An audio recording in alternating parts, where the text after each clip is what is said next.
Hello, everybody, and welcome to a Monday Musings. It is not midday today, but we're going to pretend that it is, and when this airs, it will be. Yeah. So we're going to try a different format, and we're trying a different program. We're going to try and do this a little bit podcast style. I'm here with Long Walker. Hey, everybody. Long Walker here.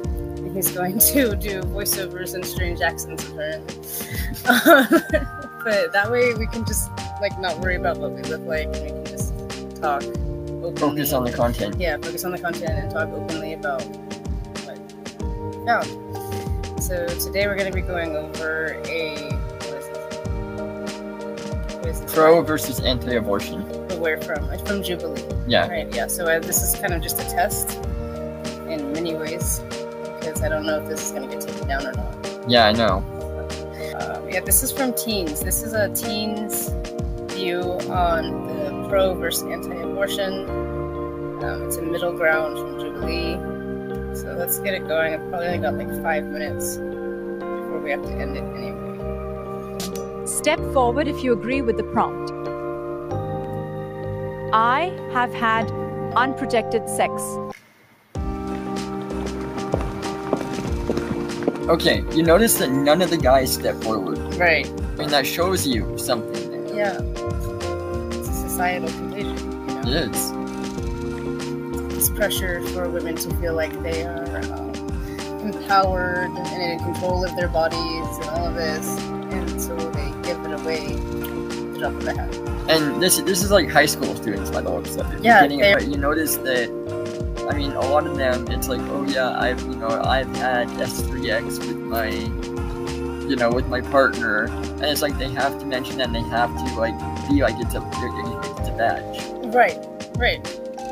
And they're not that old at all. No. So I see we all can get now. Every last one. Outside. But first on Just to clarify that there were no girls left behind. Not one single one stayed behind. There was every single one of the girls. Every single one of the girls, none of the guys. When I had sex, I didn't have the knowledge that I should have. I think I didn't know what plan B was until I started having sex. That just maybe I missed that day in class, but that was not taught in sex ed. So I didn't know what plan B was until I started having sex. But now I'm a lot more educated, a lot more comfortable. I'm on birth control. The plan B is really harsh on your body as well. Yes. And they're pushing that. Well, and it's like they're pushing it to act like they're doing normal commercials, oh, just have the plan B because that way you just don't get pregnant while having sex. And it's like, why are they not pushing abstinence over sex? Right. They say, well, that doesn't work. Well, it seems to have worked a little bit better in the past than this is working. Yes. They're handing this thing out at concerts. And, I know. And they're handing some performers are. I think I'll have to double check this, but Demi Lovato, I think. Yes. I can't remember, but I think she was. And also they were giving them away at the DNC. Yep, they were. And they're trying to push to get it put into Walmart. Well, no, that's something else. That's the other thing. That's right. This is already very easily available. Yeah, this is. And as soon as they had my IUD out, they gave you one just to bring home. Yeah, they're like, oh, just to make sure. She's like, are you sure you don't want it? She's like, you don't have to take it. And I'm like, okay, I guess, then just in case. And then it was but they really pushed that narrative of they're in the business of killing babies. Yeah. And she was really adamant about that. You might get pregnant, and it's yep. And she's like, you don't really, unless that is what you want, but it's a way after that. Yeah, it is. And act like it's just some normal thing you should put into your body.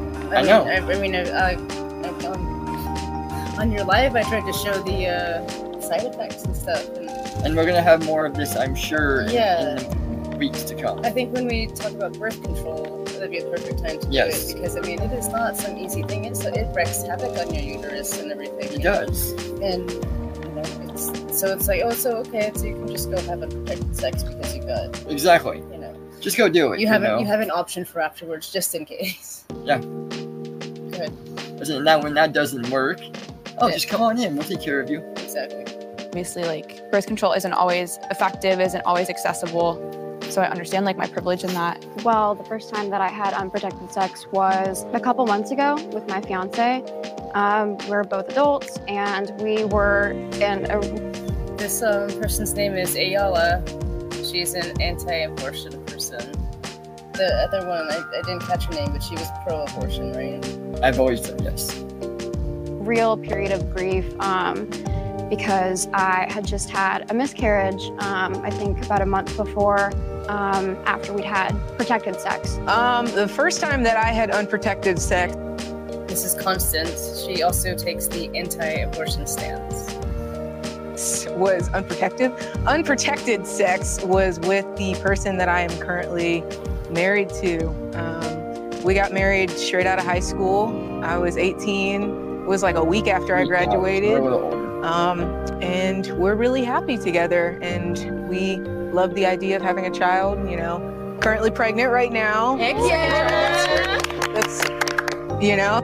You notice these two at this end barely clapped. I know. Well, because they're the woke people. Yeah, one. No, so clearly I had unprotected sex to get here. Are you going to college, or do you have a job? Like, how's that working? So I mainly do activism. I try to advocate for people who are in the same position as the person inside of me right now. And I think that the value of their life is intrinsic to every fetus. So honestly, right now, I'm just chilling as an activist. But do you make money? Sometimes, if my followers give me some. Sick. Depends. When you were having unprotected sex, would you say that you would have been financially stable enough to have a child? No. No? Would you say you would have been emotionally ready enough to have a child? No. Okay. All right, then. I think I was in kind of a similar situation to you. They always say that. That's the fallback. I wasn't ready, and Planned Parenthood and all of the other abortion clinics. That's the shit that they spend to you. Oh yeah, they do this. You're not ready for this.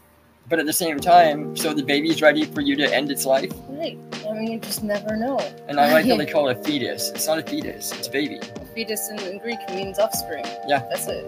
It's true. So it's the same exact word. Like, Matt Walsh went off about this. Yeah, saying it's the same exact word. Fetus just sounds...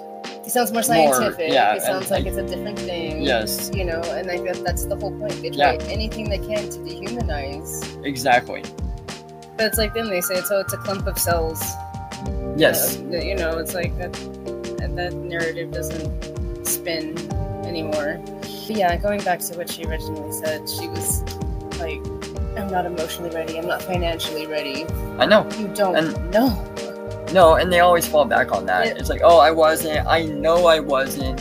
It wouldn't have been good. It would have been all bad for the baby. When there are several people that have been in that same position and turned out to be like, what do you call them, award winners? Yeah, or like NFL athletes. Yeah. You know,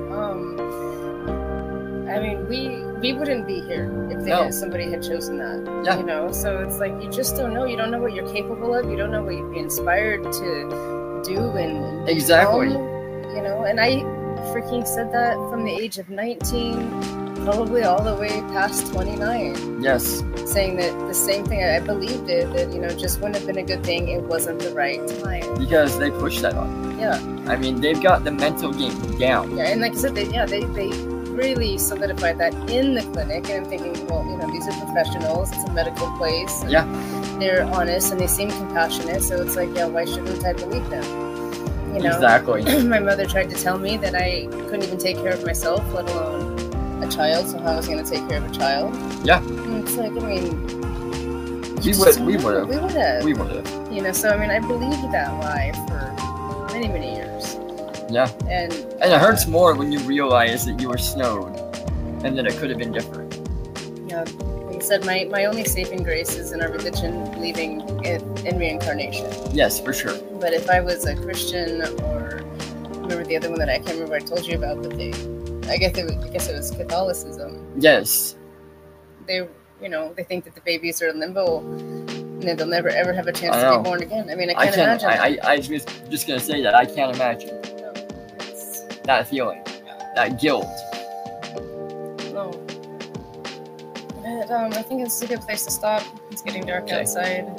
So this will be my test. Yeah, this will be the test, and we'll get it as a little teaser out Yeah. there for them. So we'll continue this discussion next Monday. But if anything, it was good practice. Yep. So, all right. All right. Thank you, everybody. Namaste, everybody. Have a blessed day. We'll see you at Long Walkers Live on Wednesday and Friday, right? Yep.